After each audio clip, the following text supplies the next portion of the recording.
This episode is sponsored by How to Talk to Your Kids About Alcohol. This is the most important course I have ever offered. The conversation about alcohol can be deep and difficult, and it can be a hard one to have with your kids. But this course transforms how you talk to your kids, your parenting, your journey, and it can help you create a relationship with your kids that's built on trust and respect and authenticity. In just a few hours, you'll learn how to talk to your kids about alcohol and, most importantly, how to keep them talking. How to Talk to Your Kids About Alcohol teaches you the biggest mistakes to avoid when it comes to your children and drinking. How to create relationships that are based on mutual trust, mutual respect, and openness. And what I wish I would have known as a kid before my first drink. And so much more. Please don't wait. Go to talktoyourkidsaboutalalcohol.com to learn more and enroll.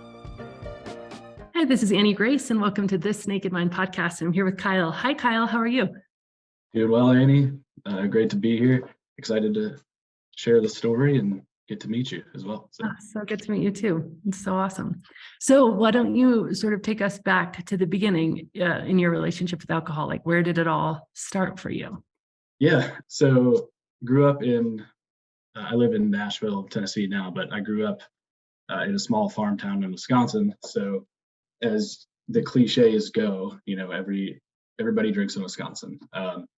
There's literally, when you're a kid, like, you see it everywhere, parents, your, aunts, uncles, everybody, every adult in your life drinks, every teenager in your life drinks.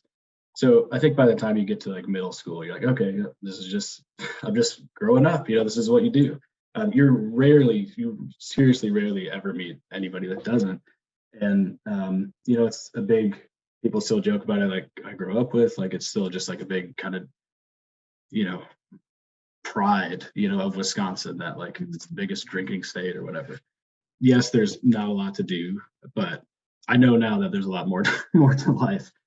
But so I think, pretty average story growing up, like, definitely started drinking around 15, 16. It wasn't uncommon to have a beer or two with my parents here or there. Like, that was kind of their way of responsibly having me be exposed to alcohol. Like, you're not going to go to college and then like have all these crazy experiences. Like, you'll at least know what it's going to do to you and all that. And they were definitely never like excessive drinkers. I never remember anything like being totally irresponsible or anything like that. So it was a very solid upbringing in my immediate family. My extended family, specifically like on my mom's side, she has lots of brothers and sisters. Just a lot of dysfunction, unfortunately. When I was a kid, it was a ton of fun. I have like 21 cousins on that side, so tons of fun, like family gatherings and everything. Obviously, like all the adults always drinking. As I got older, I realized, okay, like some of these aunts and uncles are on some hard drugs, are missing for a while.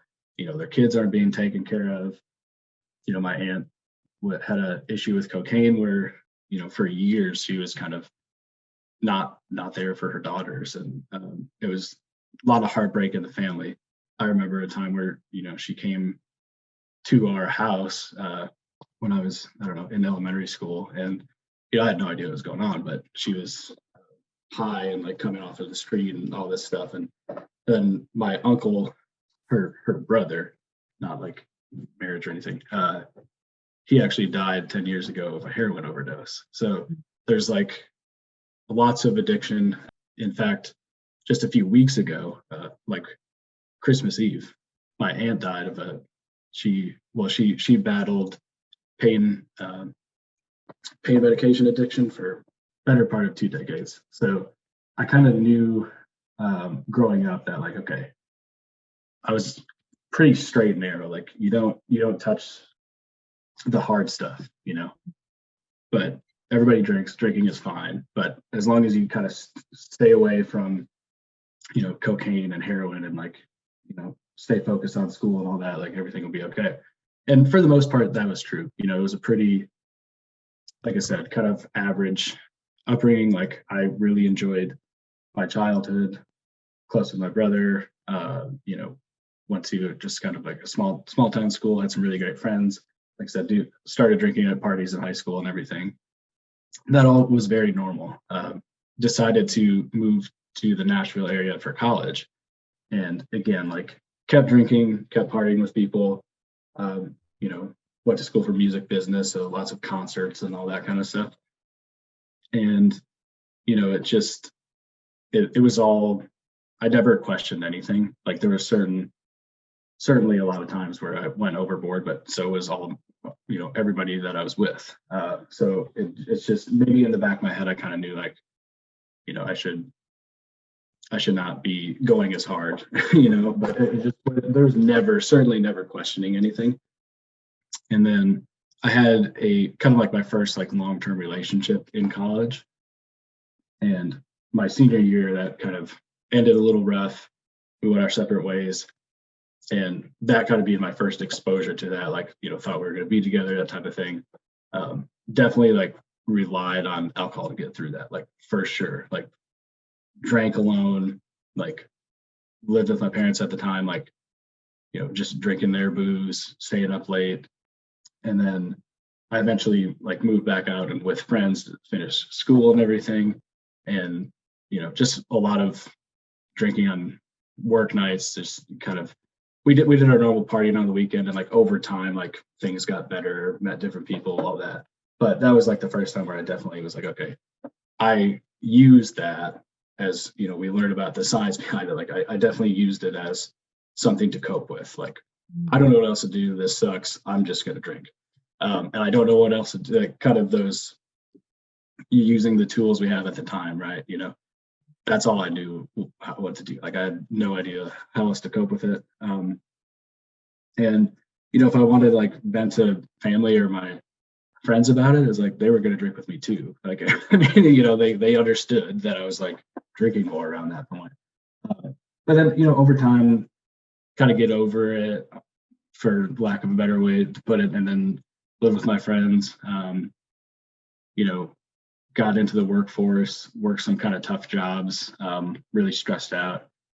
So just, I don't want to say I was drinking like every night, but there were most nights like at least a glass or something to just take the edge off coming home. And this was like before marriage or anything. It was just like living with my buddies. They kind of worked some odd schedules, so it wasn't uncommon for them to just like have a weekend on like a Wednesday, you know. So they'd be like partying at our little apartment or whatever. So that was all, again, I felt like it was normal. I think I was kind of recovering a bit from that relationship, not drinking alone as much and figuring out my way like in my career path. And then I eventually met my now wife. We actually met online. We've been married for over 7 years now, have 2 kids. So it actually worked out well. But when I remember our first date, and one of the things we kind of had in common were that we like to drink with our parents. Like we kind of thought it was funny, like, oh, like what do you do on the weekend? Well, if I don't have anything to do, or just because we like to see our parents, you know, we like to go and have a few beers and like meet them at a brewery or whatever. And like we kind of got a chuckle out of that, and like that naturally, as we kept dating, like hung out with each other's families, drank with them, you know, and then all the new relationship stuff where like going out to eat all the time, like kind of just living not very healthy, but like, you know, enjoying life, and just drinking a lot together. And it was just so normal. Like if we weren't like going out to bars and like spending a bunch of money and like doing shots and all this stuff, but we were definitely like, oh, let's go to so and so's house and like grab a bottle of, you know, Jack and Coke is like her family's drink of choice. So it's like, oh, let's get some Jack, and we'll stay up until midnight having like 8, you know, 9 cocktails or whatever. And that was just like so normal on the weekends. And, you know, we would do that with her family and friends and whoever. And, you know, we were kind of, I think, known as like the fun couple between our families, bouncing, you know, hanging out with both sides. Definitely always prioritizing family and really tight with both sides, which is great. And my parents actually live in this area now as well. So we all kind of are in this area. But so that was all kind of normal. I obviously wasn't like feeling great, ended up gaining some weight, and we were just both kind of out of shape. And I never really questioned drinking though. You know, it was like still just kind of doing my thing. Like, yeah, I need to like work out more. We need to go out to eat less, but like never really thought about drinking less. I did end up like go to the doctor, and when I was like really overweight, I was probably at least 50 more pounds than I am now. And, um, you know, kind of, he set me straight, like, you're going to be on like all this blood pressure medication and, be diabetic in a few years. Like you like really need to get a hold of this.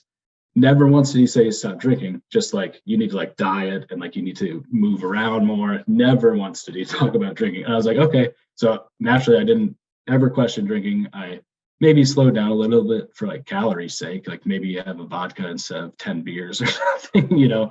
But like, I mean, I started working out again, and I did lose about like half of the weight. I felt really good for a while with, still not so great on the weekends because we were still indulging in all that.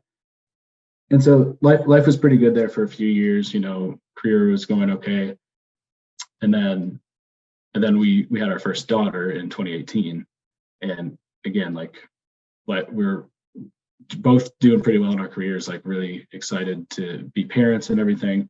But with that, there's the added stress of just parenthood and getting used to like not having as much time anymore, and not being like trying to sound selfish, but like it was just tough, for a while to, not, I played drums, not like super often at this point, but like, not doing that as much. You got a baby in the house, you're not like going out and hanging out with friends. And then really on top of that, though, my daughter had seizures for about a 6-month period when she was little. And that was just extremely scary, and, I remember we saw like the second one happen, and like, it was just unbelievable. And just that hard to describe that feeling of like, can't protect, but just the emotions of like helplessness, seeing that with your child, and then also getting used to parenthood. Basically, we kept on drinking with family and everything.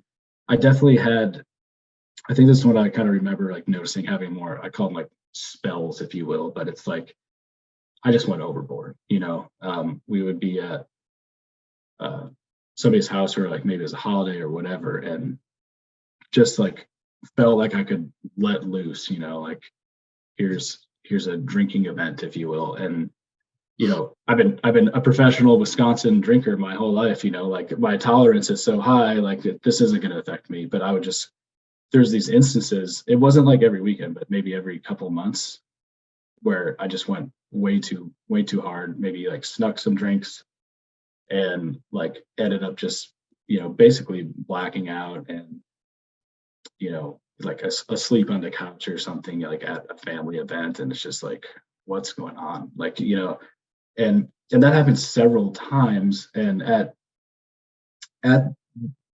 at first it was like kind of laughed off, because like nobody else wants to question their drinking either. It's not like people were not drinking with me.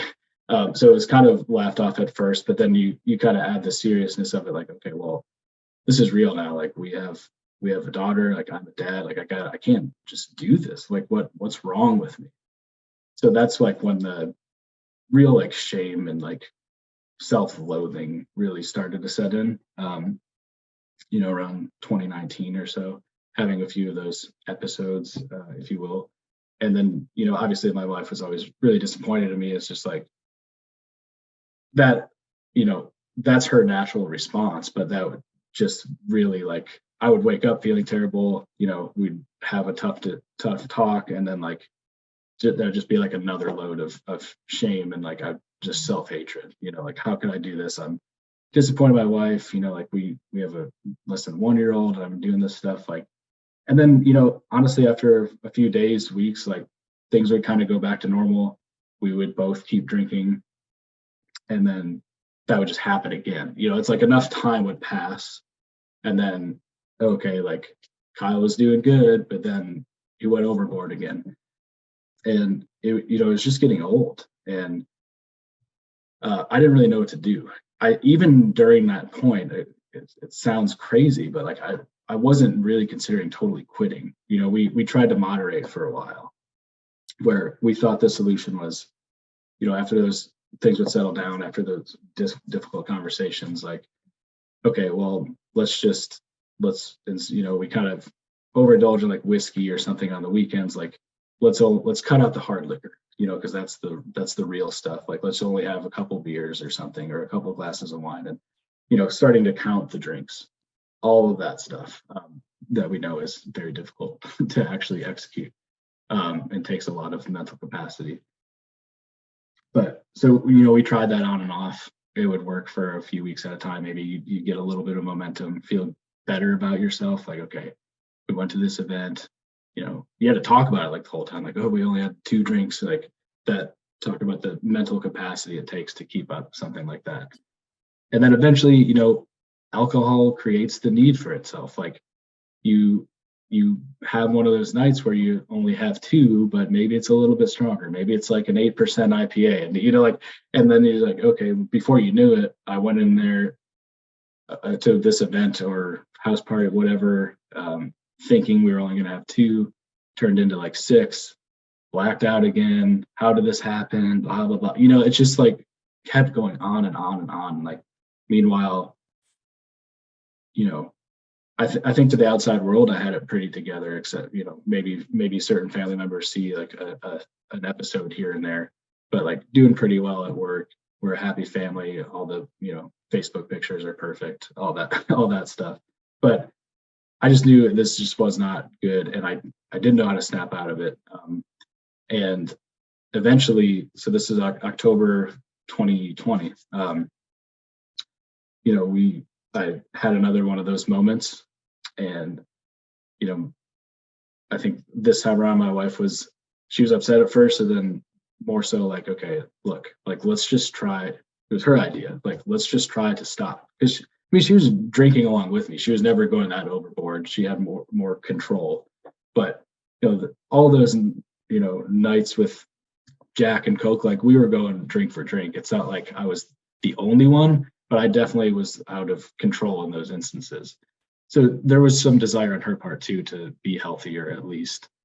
So she's like, okay, well, why don't we try to stop? Like, and I mean, that was just so staggering to hear. Like, I wasn't reading your book at the time. I didn't know what resources were out there. It was not for long, because I read it pretty quick, but for those few days, it was like total white knuckling. Like, oh, okay, yes, I agree. Like, I'm gonna quit. Like, because I mean, I was scared for our marriage. I didn't want my daughter to see me like that anymore. Especially she was 2 when we quit, but luckily, she didn't see me like just pass out on these couches, and hopefully I don't think she will remember it much. But that was weighing on me, and I was like, I knew, okay, yes, I agree. Like, we should stop, and we should figure this out and see what resources. I had seen a therapist before, so I kind of signed back up with that, and that was going well. But one of the first things, I think maybe even that night, where we kind of made this declaration, Allie, my wife, was she was looking at books, and she actually found Quit Like a Woman. So she got that book and read it right away. I didn't order anything. I was just kind of like, all right, I'm busy with work this week. Let me figure out, like, no, I'm not gonna like drink this week, but like figure out my own plan. I think as a guy, like, your first instinct is like, oh, Quit Like a Woman is my book. I knew there was something out there for me, but so I was kind of searching, and she was starting to read that, and like, every chapter she was like turning me like, oh my gosh, like, this is just like pissing me off about alcohol. Like, screw this stuff. And so then I was looking for my own book, and I found The Naked Mind, and read more about it and the approach and everything. And so I ordered it like that week and read it, I think, by the end of that week. I mean, it was all, she was reading one, I was reading the other. We were bouncing off ideas off of each other, and just became, obviously it was challenging for a long time, but we became very convicted in that moment. And we even, like, I think that week, like, sent texts out to family members like, hey guys, because I mean, every time we would get together, we would drink. Like, every time. So it's you can't just like show up to somebody's house over the weekend and not drink. You're just going to get the barrage of questions. So we kind of like made an announcement right away, like, look, we're getting armed with this knowledge. We're determined to be better. Like, we're going to like tell family members that we're not drinking at this point, or at least taking a break. I don't know exactly how we worded it, but I'm sure naturally most of them were like, oh, okay, yeah, like good for you guys. Like we're supportive, but I can't imagine. I think like the text back were supportive, but I can't imagine what they're actually thinking. Like, this isn't like real, right? Like you guys aren't like Kyle and Allie, like you guys aren't gonna stop drinking. Like, you know, but yeah, I mean, I got through the book, and what resonates with me is just like fact. I'm such a black and white person. Like once you know the facts, and like I've had my own fears about like my heart health and different things over the years. And once you just kind of know what it's doing to you, if nothing else, just from the physical aspect, like that just, it's always in my head. And, that kind of a sidebar to that, like in a shout out to another program, the Huberman Lab, his recent episode on alcohol, like just kind of refreshed another kind of confirming the science, if you will. Like here's somebody who's not really in the community that we are in, if you will, but like it's like, hey, if you just look at the facts, like this is what it's going to do to you, and it's pretty awful. You shouldn't do that to your body. Like that's how I think, and so that's really helped me. And obviously, you got to get through the social aspects. I think one thing that helped me was like through the book and your podcast, like thinking about you got to get through the first, like I got to get through my first Christmas, my first party with friends, or birthday parties, whatever it is. And like it can take like that full year at least, or whenever you get to that first of that event, and kind of going into those with a positive attitude each time, and actually making it through, and just building all of this forward momentum. And right when we quit, we started exercising a lot. That helped. And then I also started meditating a couple weeks after. So I was seeing a therapist a little bit. I was reading a book. I was meditating, like trying to like pile up all this stuff to work together. The toolkit, if you will. And I found shout out to Jeff Warren, love that meditation teacher, and I found that he is connected to spacing out on the guy, that the meditation for fidgety skeptics. He's Dan Harris has been on. Yeah. So it's been cool to like listen to Dan on your podcast and like tie all that together with like my kind of newly found interest at the time of meditation. And that really just helped put things in. Doing that daily helped things kind of be put into perspective, and like slowly get through each situation, and like kind of ignore the noise. But yeah, so we've been sober for over 2 years now. Both of us, we've kind of done our own paths and kept each other in the loop of what's working. Every week I listen to your podcast. I think I've listened to all of them now because I've gone back. All of Scott's coaching questions, I've listened to every second of it. So that has helped. Like, I'll be like out mowing the yard or something, and like listening to these very stories, and like thinking about like, okay, just try to keep it top of mind, and like getting people's perspectives. It's all just been incredibly helpful. So obviously, I think I got a little more like post stories and everything too, but that's the yeah. Let's get into that before we do. That's, gosh, it's just so cool. I remember like some of the things that you were talking about, like the early parenthood was just, it really did accelerate things for me too.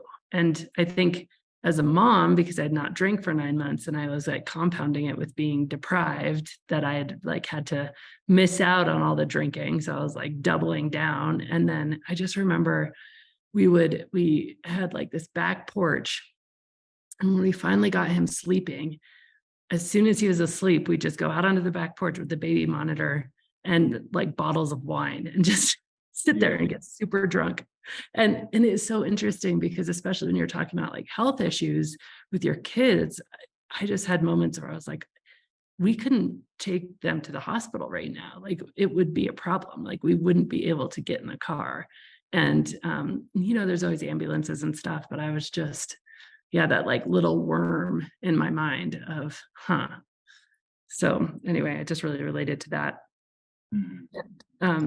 The Dan Harris thing is interesting because he had me on his podcast as well. And like, there's nothing like being interviewed by an investigative reporter who's like one of the best in the world, who's been in Iraq about a method he knows nothing about. And he is like skeptic with a capital skeptic. And I think the episode turned out fine, but that whole time I was like, he doesn't believe me. I'm making no sense. He's just sitting there like, I was just like, oh my God, this is terrible. But anyway, just when you say his name, that's what I remember, is that very, very podcast being grilled. But anyways, good stuff. So so what happened after? Well, first of all, I totally relate with like the kids and bedtime and stuff. Like, I mean, I think I've heard you talk about it too, but like, you just feel so bad now that like you're living in the real world, like, and actually experiencing these emotions, and like your kids growing up. We have another daughter now, as well. But I remember those times where I was like just cruising through books, like, can I pick the shortest book and like, please go to sleep? Like, we already like had our first cocktail. I want to go back to, like, it's just in the moment, like you think it's just totally normal. But looking back, I'm like, man, like I don't beat myself up anymore, but I definitely have those regrets of like, man, could I have just, these kids grow up so fast, like taken more time with my first daughter. And I'm glad that our second, like I have that clarity, and not making that kind of same misjudgment again. But I definitely remember those moments like, all right, we got to cruise through bedtime. Like, come on, let's go. It's like their fault or something. Like, you're eating into my time. How did you do this? Like when we created you, it's crazy. Totally. But yeah, let's see. So after,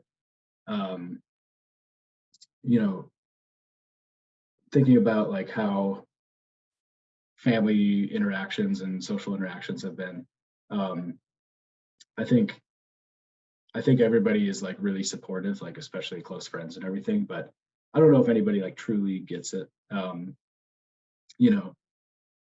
They're even my close family, I'm guessing, and I'm not in their heads, but it's probably like, okay, you know what, Kyle had a bit of an issue there. Like, we're really proud of him that he recognized that and made a change. And it's great to have like that support. And I'm not like, crying out for them to change, but like, hey, if they listen to this at some point, I do want people close to me to know that, if I'm used as an example, then, I'm fine with that. But I would encourage you to look at your own life, not to like breed shame or anything like that. We are all tricked into this, honestly. But literally, if nothing else, go to kind of my black and white mindset. Like, this causes cancer. Like, this is a poison, and I care about you guys. So like, just even if you think, a few glasses a week, or the myths of like the wine helping your heart and all, all this stuff, like, please consider that, it's actually not what you think it is. And I'm not just doing this because I had a problem. I'm doing this because like I want to live a real life. And sometimes I feel like we are kind of on an island, you still go to the family gatherings. There's still that same bottle of Jack sitting in the corner where everybody else but Allie and I are pouring it. And there was some good feedback at first and everything, but you don't hear about it too much anymore. Like, oh, you guys are doing so great, you're sticking with it. It's just like, oh, they're still not drinking. Like, I mean, I can only imagine what they're doing. But I would just encourage encourage them to uh, just for themselves, not for me, to think about that. Um, but yeah, I'm trying to think. I mean, just overall, like how other things have improved. At the time, you know, I was always doing pretty good with work. Always known for like a strong work ethic. I work in operations and logistics, supply chain, and always felt like I had respect from bosses and everything, and good feedback all the time.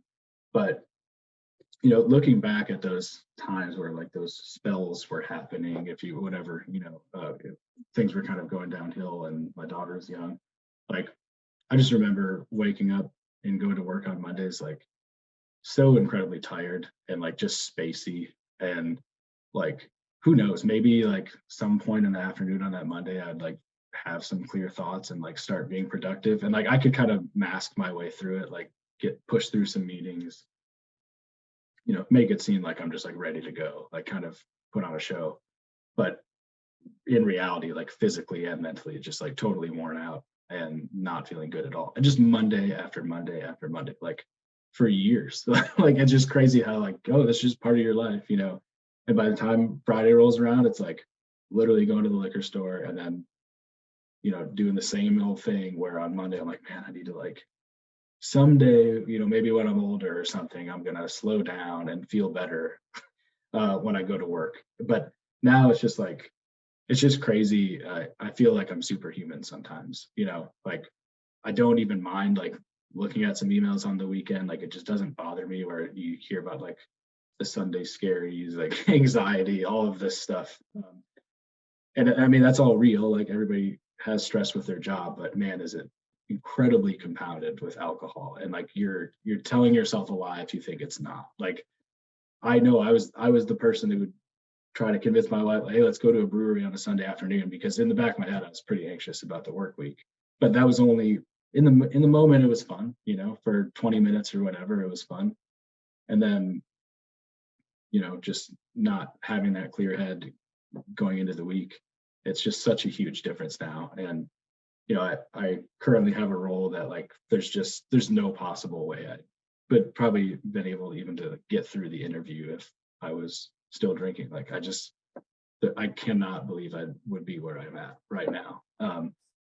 And so that's obviously cool. And like I feel like every day I'm just challenging myself more with work and in life. And we had a really good streak at first of like working out and being really fit. It fell off a little bit with the second kid, and like maybe having too much coffee or too much sugar here and there, trying to balance that stuff out. We're kind of getting back into the groove, but it's just crazy like how when you're not putting so much against your body and your mind, how you can kind of bounce back, and like that progress you can make, whether it's like lifting weights for a few weeks, like measure that against if you were doing that while drinking every night. Like your body just is appreciative of you, and you're doing what you're supposed to be doing.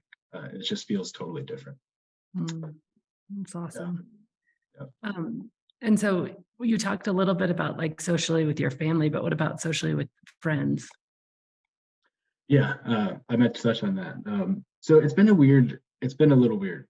My close friends are, I think they're very supportive. I think the timing was all strange with honestly the pandemic. Like it may have worked out to our advantage where we didn't have many social events going on in that time. So I kind of had I had some bandwidth to like get my toolkit together and like build some momentum before I was like thrown back into the bars or, or whatever, And then kind of simultaneously, some of them moved to different cities, and it's been a little weird. And I've kind of just thrown myself into work. But my close friends, that I've told to about this, and like we've had like different bachelor parties I've gone to even recently, just super supportive, like kind of amazed that I'm still doing it, and like, and just find it fascinating. And some of them are starting to ask some questions now. Like it's been like over 2 years, and now they're like, damn, Kyle, it keeps going. Like, are you still liking this whole not drinking thing? Like, are you sure you like it? So I'm getting like some of those questions. And then one other thing I was going to touch on, and I know this doesn't work for everybody, but NA beers have really helped me. I've always been like the beer snob guy, and like it's just crazy like how when we were deciding to quit, like how that market boom just coincided, where like you can kind of get any flavor that I missed and like want to have every now and then, like I can try that with an NA, which is cool. It hasn't caused any problems because again, like I know what the fully leaded stuff will do to my body and my organs. So I'm not trying to do that. Sometimes I might like a taste of like an IPA or something, especially if like we're doing a football tailgate. But it's like, back in the day you'd have a case and now you have like a taste of one. You're like, okay, that was cool. And like so you're just having like way less calories like comparatively, because you truly just want a quick taste of it. But those have been helpful kind of in my journey as well to Yeah. situation. Yeah, That's really cool. I do think that like replacement drinks are important, like whatever that ends up looking like for you. Like it's been very iterative for me. Like at first it was like a lot of kombucha and just something that's a little bit more sippy because yeah, so much. At first I was like, oh, I'll just order my kids order, which would be like a Shirley Temple and then just really sweet. But you want something that's like kind of sippy. So I think NA beers are great. And like there's so many good options. It's amazing how it's just exploding and exploding. So it's awesome. Yeah, exactly. Yeah. Oh, cool. Awesome. Well, let me ask you the question that I kind of end these with, which is if you were going to go back to Kyle, who was, in that morning after feeling of just kind of the compound of already feeling bad and then having to have the talk and you were going to tell him about what was life is like now, what would you say? I would just say, there is another way to do this. Like it's you feel like it's just not an option when you're kind of stuck, and especially when alcohol is just completely around you. It's kind of shocking, and I obviously hope this socially changes. I think it is already, but more and more so. It's just shocking to like say that you're going to stop and totally not have it. And I would just tell him like, you know what's causing this. That you're a smart guy. like I always had those thoughts. There's always something creeping in my head, like, you kind of come from this extended family with these like addictive personalities, whether there's anything to that or not. Like, you kind of like when you're taking it too far and you're not stopping yourself. But Kyle, you know what's causing this, and it's not your fault. It's an addictive, very damaging, harmful substance, and it does not get that notoriety that it should.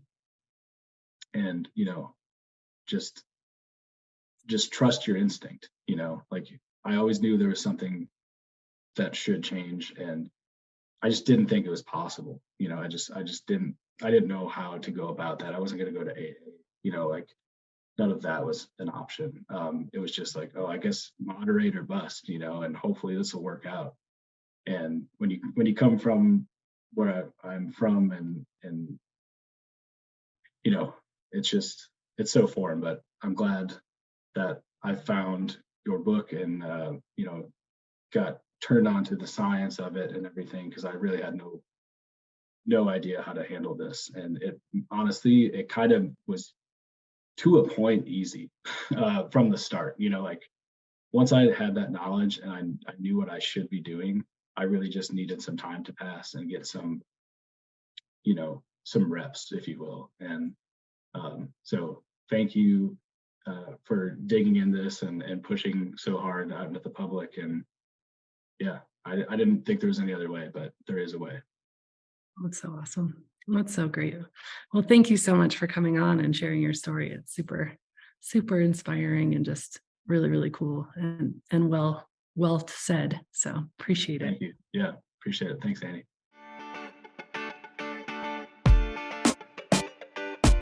Wouldn't it be great if our children never had to go through the pain and challenges that we faced in our own relationships with alcohol?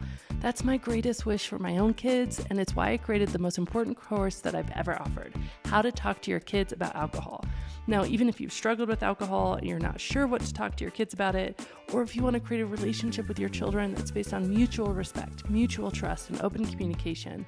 If you know that this conversation might be one of the most important you'll have with your kids and it just can't wait any longer, then this course is for you. It includes lifetime access to 6 video modules, a bonus recorded Q&A session where I answer questions from parents live, just like you, an interactive workbook, and our private and exclusive How to Talk to Your Kids About Alcohol online community, where you can connect with others who are also navigating this important conversation.